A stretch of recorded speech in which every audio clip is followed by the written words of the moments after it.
Pessoal, tudo bem com vocês? O meu nome é Leonardo e eu vou iniciar aqui notícias da Lei Geral de Proteção de Dados. A pedido, são muitas situações ocorrendo, eu estou criando aqui uma forma da gente sintetizar os principais acontecimentos que geram em torno desse assunto muito interessante, tá bom? Se você não tem conhecimento algum, venha junto comigo.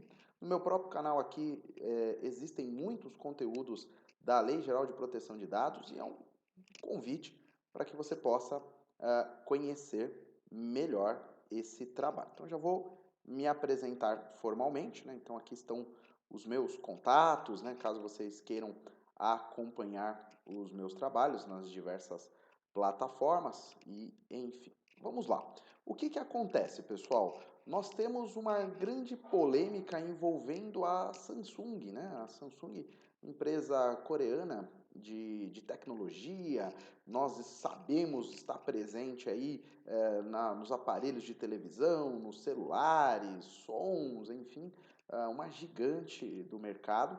Ela foi alvo de um ataque no qual resultou assim um prejuízo muito grande. São 190 gigas de dados que foram capturados. Eu vou mostrar aqui para vocês os detalhes dessa situação. Olha que coisa mais grave, né? Então, são 190 gigas de dados confidenciais que foram capturados aí.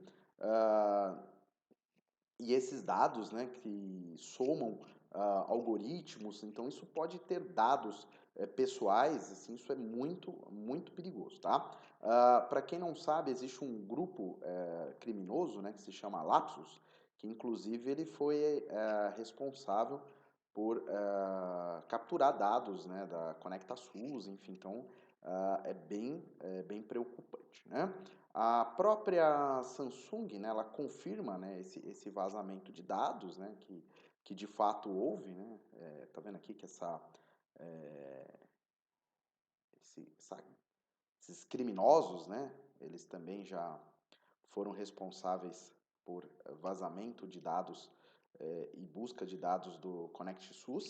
E também, se vocês forem verificar, né, quem tem celular da linha Galaxy, foram eles os principais alvos aí desse ataque criminoso, tá?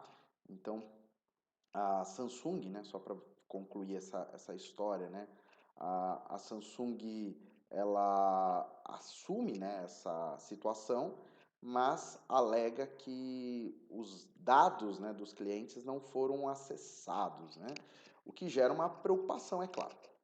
O que sempre se pede numa situação como essa, né, é que os usuários eles passem a ter aí muito mais cautela na questão de proteção de dados, principalmente fazendo aquele sistema de verificação duplicado, né, dupla verificação, confirmação via um e-mail seguro ou pelo próprio SMS, verificação que possa dar mais margem de segurança aos usuários, tá? Só para fechar esse também assunto aí que é bem polêmico, né? Só vou mostrar para vocês aqui que é algo que já também lá na Coreia, né?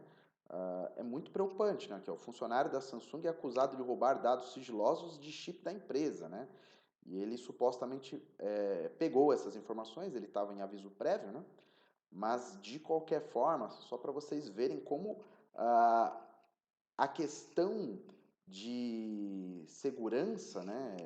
Aqui não foi para vocês. Deixa eu só colocar novamente aqui, porque não foi aqui, mas é só para vocês verem a reportagem que o funcionário da Samsung ele foi acusado de roubar esses dados sigilosos da empresa, né? Ele passou para chip, né?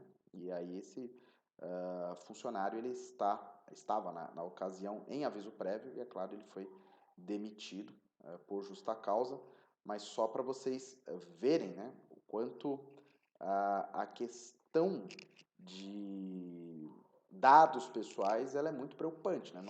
Nós analisamos uma questão de invasão hacker, né?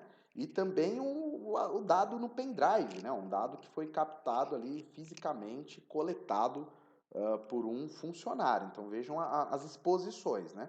Uma exposição virtual e uma exposição física, né?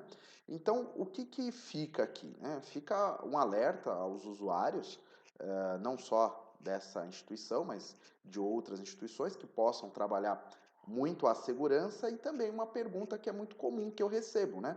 Com relação às indenizações, né? Então, ou seja, se eu fui aí alvo dessa situação, digamos, eu tenho um aparelho da Samsung, enfim, eu vou ser indenizado? Não, primeiramente não, né? O fato de você ter um aparelho, mas é um aparelho do modelo que foi informado. Também ainda não. Mas o meu aparelho, né, ele demonstra sinais de invasão.